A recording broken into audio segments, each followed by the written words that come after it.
everyone, welcome back to our channel. We're back. We're back. Sorry that it took us so long. We've been procrastinating, but we're going to try to be more consistent from here on. And I feel like technical difficulties. Like, guys, yo.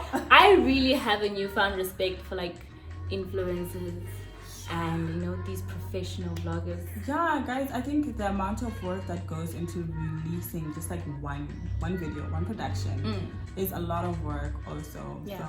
So yeah, but I think like we've taken enough time to like learn from that and make sure that we're very consistent. Yes. From this video going forward. And you would have noticed that we have a new splash. Yeah. Like it? We love it. Yeah. It's so cool. I think it's a good brand refresh. Yes. And actually solidifies what we're trying to achieve with this space. So that's really cool. So thank you so much to Barry. He really hooked us up. Yeah, thank you. We appreciate it. Yeah, we really love it. Cool. Yes. So today we're doing a 2019 review. Yeah. Just of the year. Just something very, very light, very random. Yeah, so usually our MO is we write an article, then video. So today we just said, well, let's do something a little bit different, something light, since we've been so quiet. Let's review 2019. Yeah, 2 days left. New decade. Yes. Let's review 2019. Let's talk about, some of the things that happened in our spaces, in society, on the continent. That we think were like our biggest highlights, whether they were good or bad. Just to just talk about it, review it. Yeah. So Tash, how's 2019 been for you? Hectic. H for hectic. H for hectic. H for hectic. I think like personally 2019 was a year of growth and challenges. As every other year, I think like when we get older, we realize that we want to be challenged, but we're never really ready for the challenges sometimes. And like sometimes life happens to us, and that's life. But I think like as society, a lot happened. We have so much to celebrate and so much to cry over also in the same breath. But yeah, I think overall 2019 is a year of lessons learned, and we move forward. You? So 2019 was quite a good year for me. Yeah. Well, decent year. I think I grew a lot. Yeah. I was a bit more social than I've ever been, like my most social year. Yeah. Met a lot of new people, made new friends. Yeah. So I really, really enjoyed that. And I had peace. I had so much peace this year. I was like everything. And that's all I wanted. I remember starting the year thinking, I just want peace. Yeah. And I think like we underestimate the importance of peace, right? Like we compromise, and we don't sleep well at night. Yeah. And then when you have like an experience where everything is like in sync, you're just like okay, then you really value that part of your life. You really do. So if you come with stress in my life, stay away from Blocka. Have you seen that video? Yes. Block. What's a block? Block.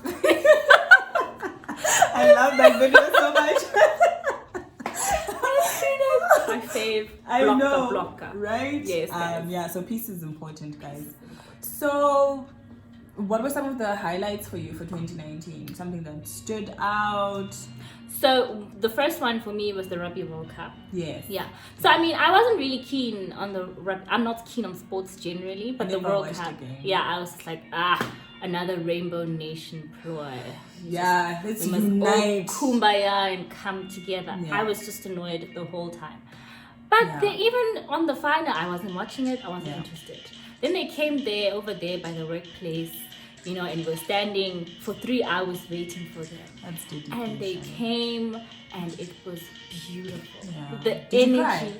cry? Almost. Yeah. Almost cried. Didn't. It was too hot to cry.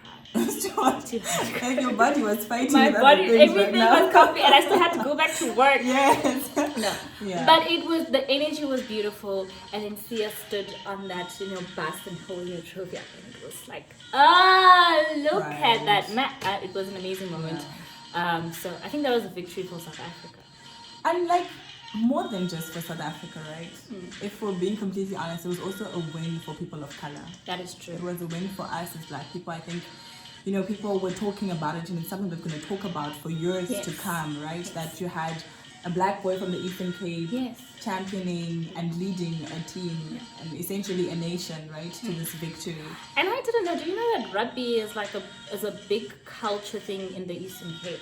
I had no Is it? idea. Yeah. So I mean, I can only imagine the little boys who play random rugby somewhere in the dust, and they see Sia, who came from the same kind of community that they live in. Look how much influence that has for them. And like the power of transformation, right, Yes. in these spaces that we occupy. I think the fact that we won at like a global stage like this, I think that already shows that we are more than capable. Yeah. Right? People always doubt us. Yes. As people of color. Because you're a BEE project. Yeah, you're like a trophy. Yeah.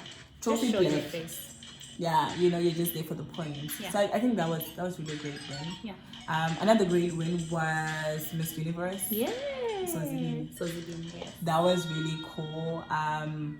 Sure, I was so proud. I mean, I also, again, I never watched it because...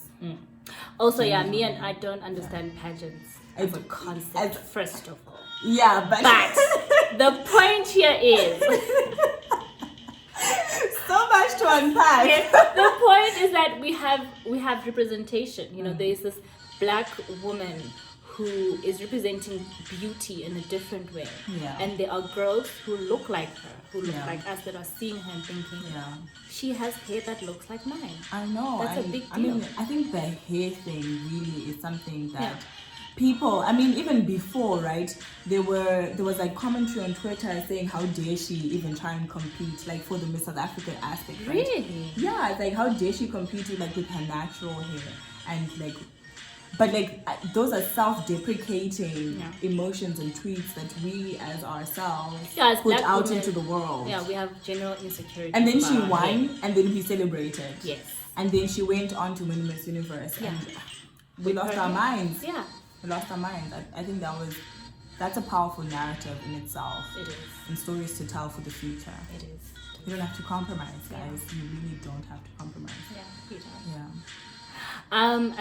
Also, just one thing to mention that Xhosa people have won 2019. Like, if there was a competition, I think we all won 2019. No, guys.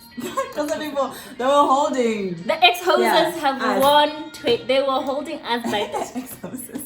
They held us together. Yeah, I mean that's it's a proud moment. Yeah, it is. We celebrate. Yeah, we celebrate. And any else that we caught? Major L's, a lot of L's. I think as a country, as a society, I think the biggest one is gender-based violence continues to finish us, guys. Yeah. It continues to rip society apart. It's still a topic that we talk about, but we don't really talk about it, right? Yeah. But I think like in the age of social media, it's becoming better, right? The stats, are probably just as worse as they were years ago, but now in the light and in the age of social media, and the hashtags and my next, we are able to speak more openly and be more aware of like these conversations. Yeah. What you're saying is true because, I mean, gender-based violence is probably, I don't think there's been a splurge. I think the numbers have been what they are. Yeah. It's just that now we're seeing that middle-class women that look like us are being violated in spaces that they occupy every day. And now we're just shocked, like, oh no, how dare it be someone that looks like me? Yeah, and like Uyinene, I think, was the biggest shocker for everyone. Yeah. Like, the fact that you get violated in like public spaces where you're supposed to be safe. I mean, it actually makes you like think about other things. So, we're living in the age again of technology and apps, and like people meet people like Tinder and like, these meetup groups and stuff. And you're literally going into a space where you think you're going to be safe by meeting these people, maybe with like similar interests, and then you just never return. Like, yeah, that is so heavy. Share your location every time. But like, we shouldn't even have to live like that, though, I know. Right? Like, can I not disappear for a few days and like people not think I'm somewhere in the woods? Yeah, maybe you're just on holiday, but we can't. Yeah, you can't. And I think that's so scary. So I think the government, again, there's so much that they can do in terms of gender-based violence. so many policies, so we can learn from other like The countries. Department of Women and Children over there. I maintain ANC Women's League. But it's fine. We'll unpack that again. Yeah. Whenever they decide to come up to the party and, bring cookies or something. Or when they decide to retire or die. Like, I can't, guys. But anyway, we still need to continue to have these conversations. I think what really breaks my heart also is the fact that every time there's like a murder and, we are like Twitter activists, right? There's no right or wrong in this thing. There's always the hashtag men are trash. Yeah. And it continues to upset people, and I don't understand why. This actually just reminded me. There's an organization called Action Aid, and you can actually contribute an amount of money every month. They help, I think, provide shelter for abused women, nice. right? Yeah. So these women can go over to them, and then they help them to find shelter, food, clothing, and probably just try to rehabilitate them until they can live on their own. And you can donate as little as 150 a month, right? Literally. Guys, that's take away 150 can be a lot for some people, but if you're spending money on data watching this, it probably isn't that much for you. So yeah. Heavy. Yeah, it's very heavy. My soul is dark right now. I think something else that really shook us, I think, outside of South Africa was the cyclones that happened, Cyclone Idai. When I first heard it, because like Zim was involved, I said Cyclone Idai. And then people were like, no, it's Idai. And I'm like, oh, sorry. My shonen just kicked in. I wasn't even thinking about that as like cyclone. Yeah, first of all, cyclone. It's a cyclone. Yeah. That was really big. It was a big impact. Devastating impact. Yeah, like so much damage happened. And I think, in reflection around that, I always think about what could I have done as an individual. Yeah, that's true. I think there were so many organizations and like individuals also that were starting like campaigns, raising funds for people because people lost everything, guys. And for us to just like flick onto the next Twitter, feed or whatever, it's so crazy. There's just so much we can do as individuals. And I think we're living in the age where individuals have so much power. That's true. Because of social media specifically. Exactly. We have so much power to influence governments. We have so much power to influence companies. Like people are getting fired from their jobs because we're not happy with a tweet that they would have put out. Right. So we have so much power, and I think we should also harness that power and give aid. Yeah. Help people in need. Yeah. Doesn't have to be to the cyclone victim necessarily, but even like your next door neighbor, guys. Yes, that's true. There's so much happening in the world where we could help. We need to learn to come together and help each other out, especially because climate change is really a serious. I know we're dealing with a bit more serious things. I mean, we still have poverty. But like climate will impact the poor even more. Exactly. And I think, are we doing enough to raise awareness on what we could do differently as a society? What climate change actually means for us?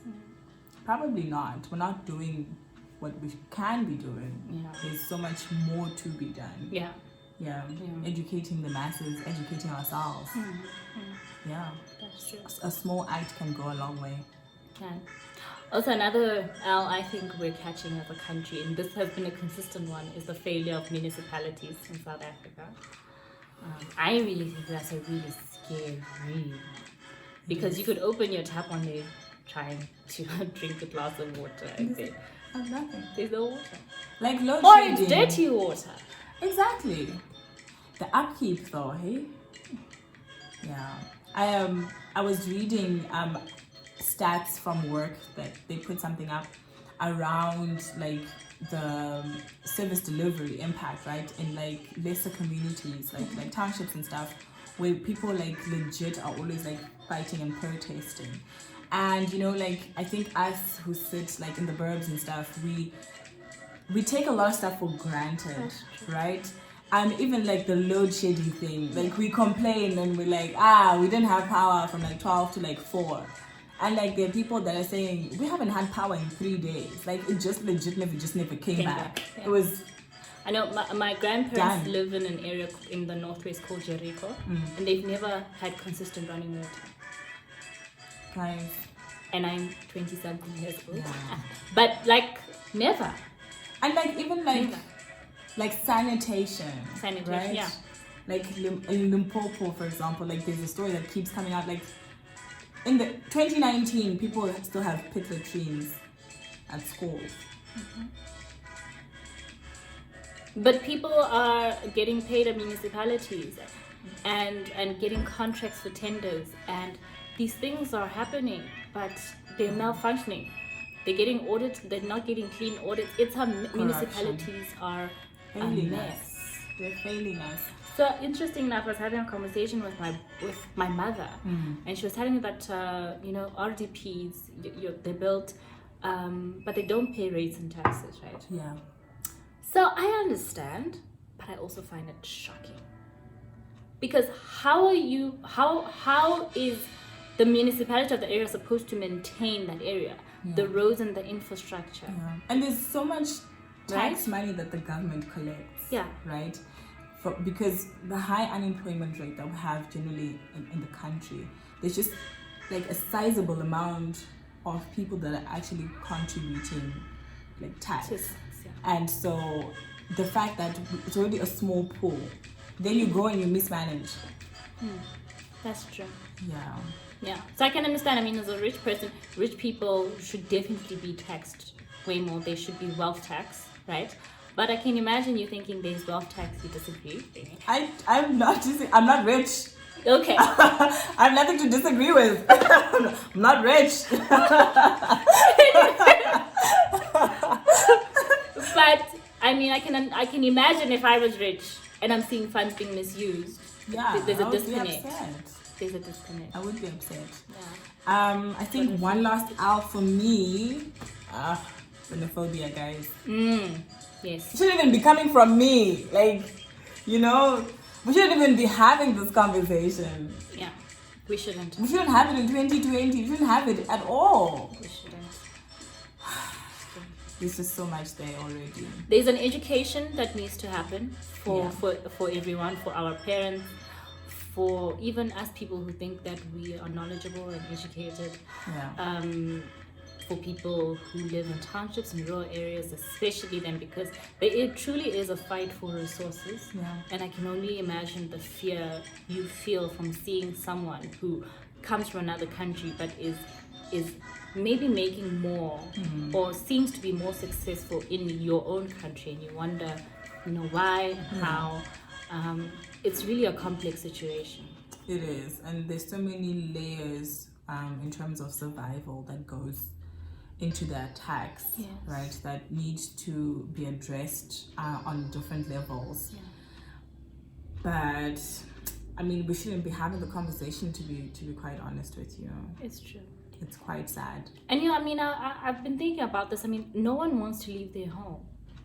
No one does. You don't wake up. You don't wake up, Same. take your kids, your family, and every single person to move to another country because it's fun. Yeah. You don't walk from, the borders of Tanzania and take 30 days to get to South Africa because for fun. No, guys, that's not how it works, right? So I think we need to be more compassionate as a society. We need to be more understanding. Definitely, we need to understand why things function the way they do in society. And there's always a duality, like that thread from Shoma Josie. There is definitely duality. There are situations.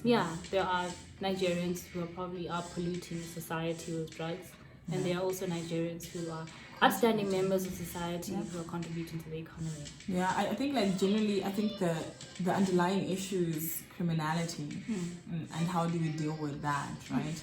And then we start to layer the nationalities on top of that.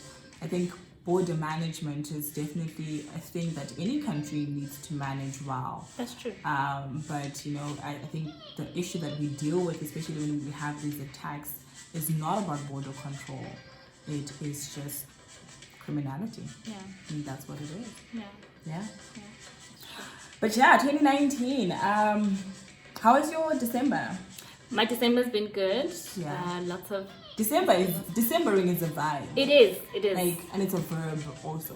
It is. Decembering. Yeah, it's a verb. Ritseni. Well, within. But I mean, my favorite thing about December is my piano. Yeah, my absolute favorite thing. I think it's the best thing that has ever happened to all of us as a country. And if you don't like Mapiano, Tagatile, and you need to go consult with someone. Yeah, you need to get into that taxi with the cat and four something's wrong with you. Yeah. But I really, really just enjoy it. And I think, I mean, these are young boys who have really literally disrupted the entertainment industry. Yeah. I mean, who probably recorded their music in their rooms with no probably production expertise. Yeah. And now they have changed the landscape of entertainment in the country. It's the most amazing thing, I think. It really did change. And you know, if you just think about how the scene changes ever so frequently, right? And everyone just like vibes with it. Like last year we had Kum. And people were voshering and I never could, but that's a different story. And like Amapiano just... Yeah, you don't even have to... came in and it's just like a shoulder movement. You know, like shoulder I mean, you could be driving to work and you're like, I'm ready. Yes. Right? Yes. You could be chilling. It just uplifts your spirit. It does. The music scene has been really impressive this time around. Yeah, it has. Impressive. At times. 2020?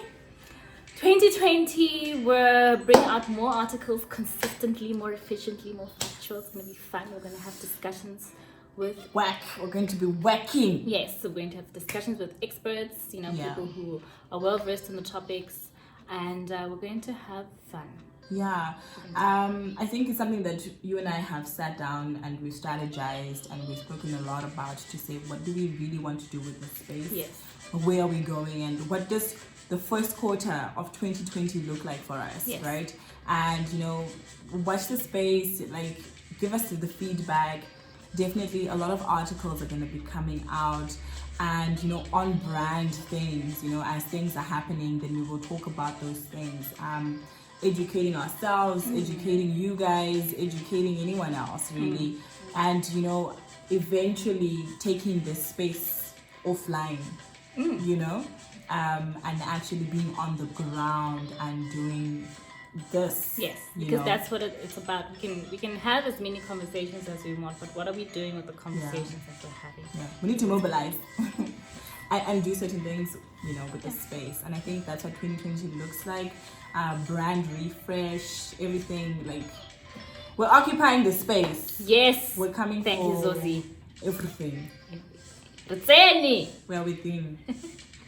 Awesome, guys. As always, please like and subscribe and follow us on Instagram, Twitter, and Medium, where we release the articles. And give us your feedback, DM us, contact us, like tag us, do everything. Let's engage, let's discuss. Yeah. Thank you. Happy holidays. See you in 2020, new decade. 2 days.